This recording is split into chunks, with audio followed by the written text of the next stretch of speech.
This is a video about rational numbers and how to write them as fractions. One of the most famous and bizarrely controversial math fun facts is that 0.999 repeating is equal to 1. There are many other common decimals that people know which are not so controversial. For example, 0.25 is 1/4. 0.6 is 3/5. We say that decimal expansions like these terminate because it's 0.25 and then it stops, 0.6 and then it stops, whereas a decimal expansion like this is repeating, it's 0.9 repeated forever. Unsurprisingly, it's these repeating decimal expansions which are most interesting. Since they have digits that repeat infinitely, to understand a repeating decimal like this is to understand some sliver of infinity. But how is it that we can write a repeating decimal like this as a simple fraction? How do we know that 0.9 repeating is simply equal to 1? How do we know that 0.142857 repeating is equal to 1/7? Today, I'm going to show you how you can take any repeating decimal like this and write it as a fraction. The mathematics underlying this concerns what are called series and would be studied thoroughly in a second course on calculus, but on its surface, it's one of the most accessible topics from this subject. For completeness, it is perhaps worth mentioning terminating decimals one more time. Any decimal expansion that terminates can trivially be written as a fraction like so. Take all of the digits from the terminating decimal expansion, put them in the numerator of your fraction, and then divide by 10 to the power of the number of digits. So just like 0.1 is 1/10 and 0.34 is 34 hundredths, 0.12345 is 12,345 100,000ths. We could further reduce this fraction, but I'd rather move on. So that's how to write terminating decimal expansions as fractions. One more thing to address before we discuss repeating decimal expansions is decimal expansions which neither repeat nor terminate. We say that a number is rational if its decimal expansion repeats or terminates. This is not really the formal definition of rational, but for our purposes it suffices. So the alternative are the famous irrational numbers, whose decimal expansions neither repeat nor terminate, the most famous of which is pi, the ratio of a circle's circumference to its diameter. Pi's decimal expansion begins as 3.14159, but this expansion continues forever without ever settling into a repeating pattern. Irrational numbers like this cannot be written as fractions. By written as a fraction, we mean where the numerator is an integer and the denominator is an integer. Of course, if I wanted to, I could write that pi is equal to pi divided by 1, and that is a fraction, but it's not a ratio of integers, which is what we're after. See how in all of the other fractions we've looked at so far, the numerators and denominators are all integers. Alright, now we can get on with the good stuff, and after this discussion, you'll be able to take repeating decimal expansions like this, 0.6969 repeating, 0.123123 repeating, and write them as fractions. Perhaps the best place to begin all things is with definitions. 0.999 repeating is a bit strange because it has a digit repeating forever. What is actually meant by this decimal expansion? Well, this first 9 after the decimal point is representing 9/10ths. The next 9 after the decimal point is representing 900ths. The next 9 is representing 9,000ths, and so on. This is essentially writing the number in expanded form, where all of these things represented by the digits are added together. This is what the decimal expansion represents. Of course, this sum, just like the decimal expansion, continues on forever. The numerator is always 9, which is the digit repeating, and the denominator is these increasing powers of 10, 10, 100, 1000, 10,000, and so on. The relationship between the terms in this sum is pretty simple. Every term is just the preceding term, but multiplied by 1 over 10. 9/10 multiplied by 1 over 10 gives me 9/100.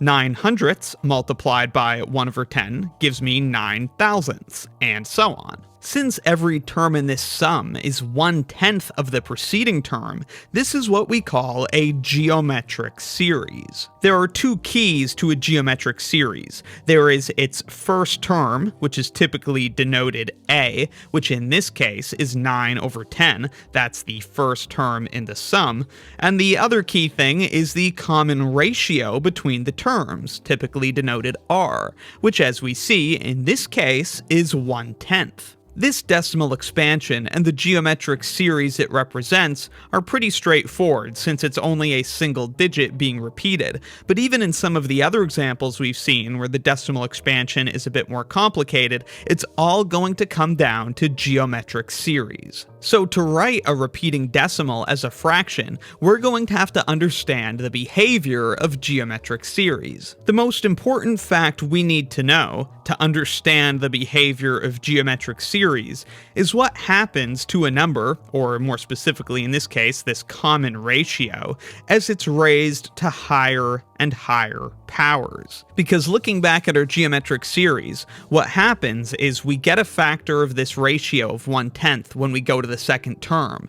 When we go to the third term, we've now got 2 factors of 1/10. By the time we get to that next term, we've got 3 factors of 1/10, and so on. That's why we need to consider what happens to a number, or in this context a ratio, as it's raised to a higher and higher power. So what does this sequence of powers approach? Well, certainly it's going to approach positive infinity, meaning it just gets bigger and bigger, if this number r is greater than 1. Because if r is greater than 1, every time we get an additional factor of r, the number will get bigger. For example, if r is 1.5, the number is going to be 50% larger every single time we get an additional factor of 1.5. However, there is a narrow set of possibilities where this sequence is actually going to approach 0, and these numbers will get arbitrarily small.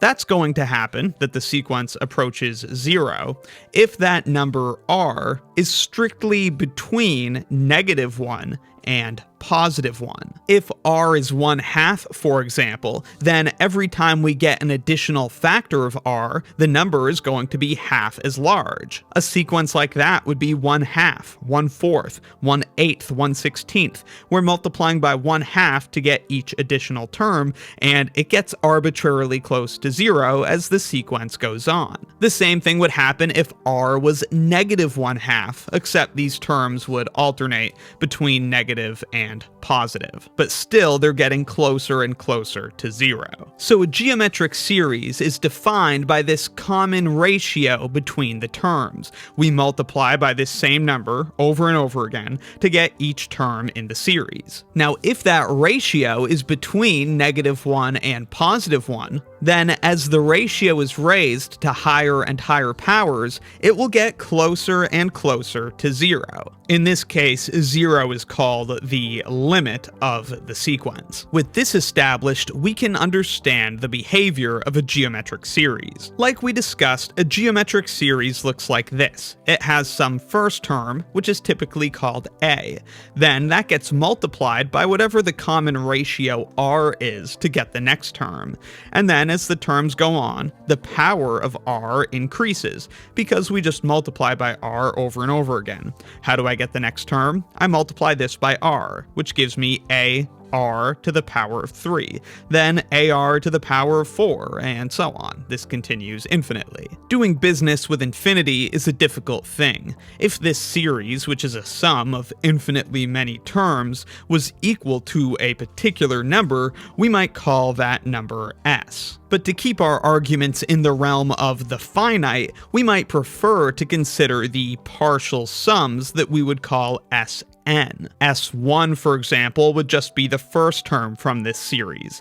S3 would be the sum of the first 3 terms. Sn is the sum of the first n terms. So a plus ar plus ar squared, and so on, all the way up to ar to the power of n minus 1. So in total, Sn has the first n terms. Ultimately, we do want to know about the value of the geometric series, which has infinitely many terms, but we can use this finite equation to figure that out. We need to figure out what happens to this sum as n gets arbitrarily large. As we add more and more terms from the series, what does this expression do?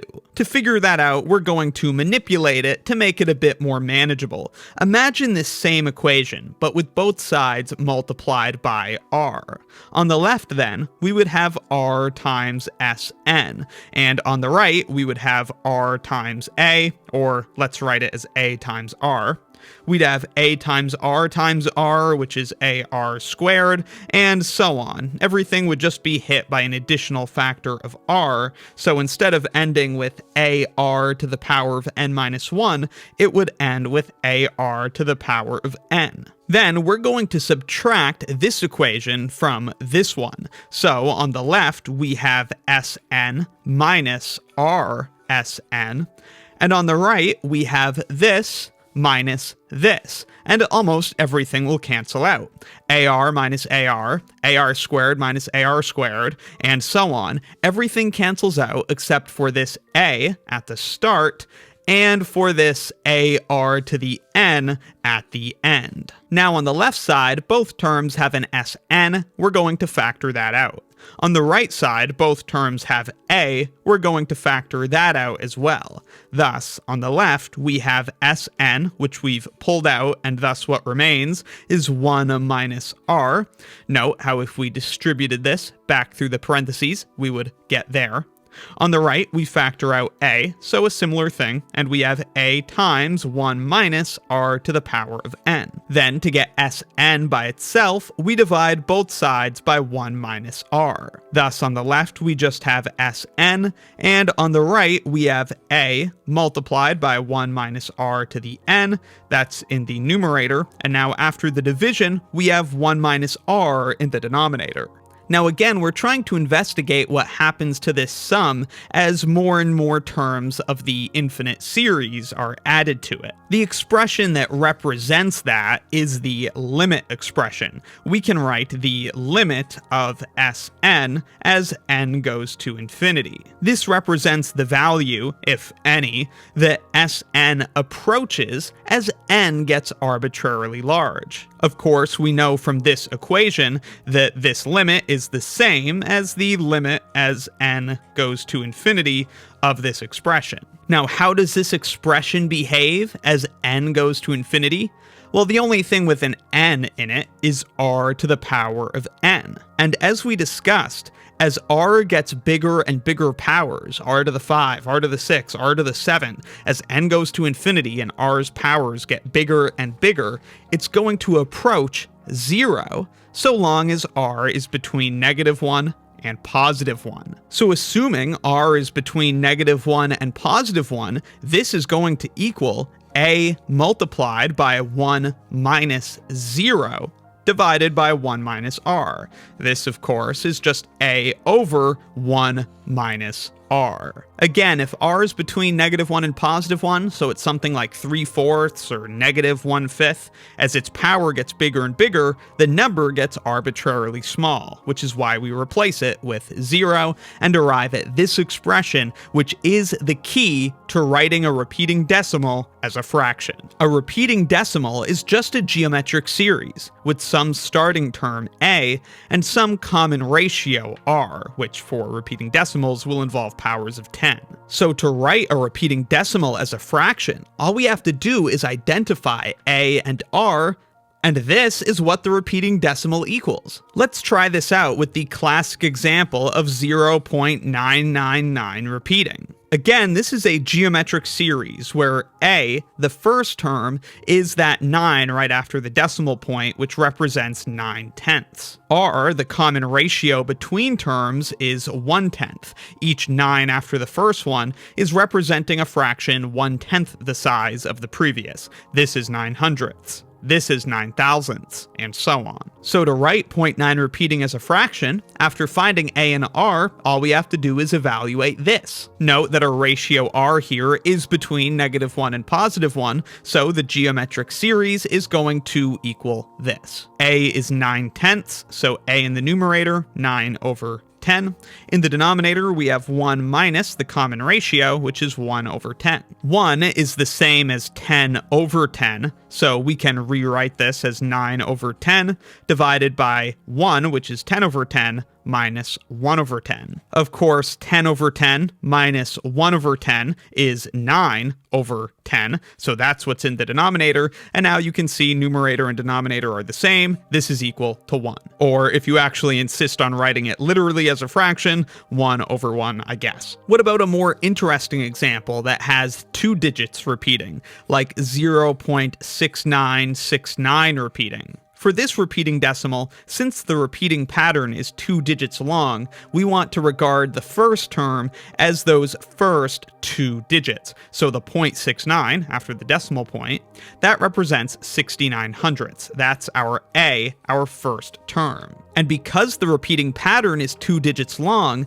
the common ratio r is not going to be 1/10, but in fact 1/10 to the power of 2, which is of course 1/100. This 69 represents 69/100ths. The next 69 represents 69/10,000ths, which is this, multiplied by 1/100. Again, the ratio is between -1 and +1, so this is a geometric series, and we can evaluate it by just using this expression we figured out, a over 1 minus r. So in the numerator, we have a, which is 69/100. In the denominator, we have 1 minus the common ratio r, which is 1/100. 1 is the same as 100/100, so this is 100/100 minus 1/100, which is 99/100. Those 100s cancel out, so this is just 69/99, and we can reduce this by a factor of 3, arriving at a fully reduced answer of 23 divided by 33. So 0.69 repeating might have looked a little mysterious before, but now you can see how easy it is to write it as a fraction. This infinite repeating decimal is equal to 23/33. If you don't believe me, let me show you on a calculator. So I'll turn this bad boy on and type in 23 divided by 33. And what do we get? 0.69 repeating. For one last example, let's show that 0.142857 repeating is indeed equal to 1/7.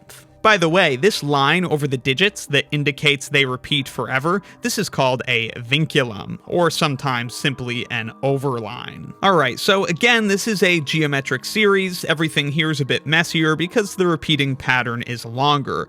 The first term of the geometric series is this fraction. 142,857 divided by 10 to the power of the number of digits in the pattern. Just like here, we had 69 divided by 10 to the 2. Here we have 142,857 divided by 10 to the 6, which is the same as 1 million. Then the common ratio r is just 1 over whatever that power of 10 was that we just used. So in this case, 1 over 1 million. This ratio is between 1 and -1, so we can use the geometric series formula, a over 1 minus r. So what is 0.142857 repeating equal to? Well, in the numerator we have a, which is 142,857 millionths, and in the denominator we have 1 minus this, which is a million millionths minus 1 millionth. So let's just write that as 999,999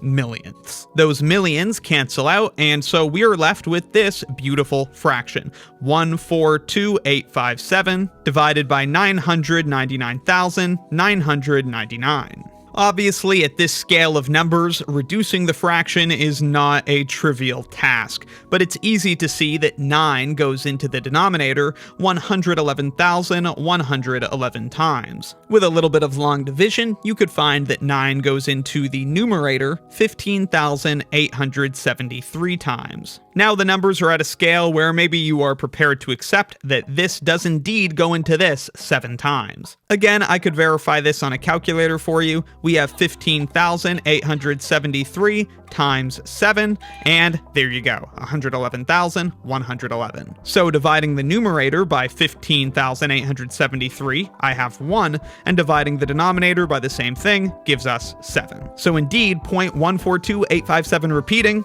is equal to 1/7, and that's how we know. So that's how to write any repeating decimal as a fraction, and the math that underlies it. Let me know in the comments if you have any questions, and be sure to subscribe for more of the swankiest math videos on the internet.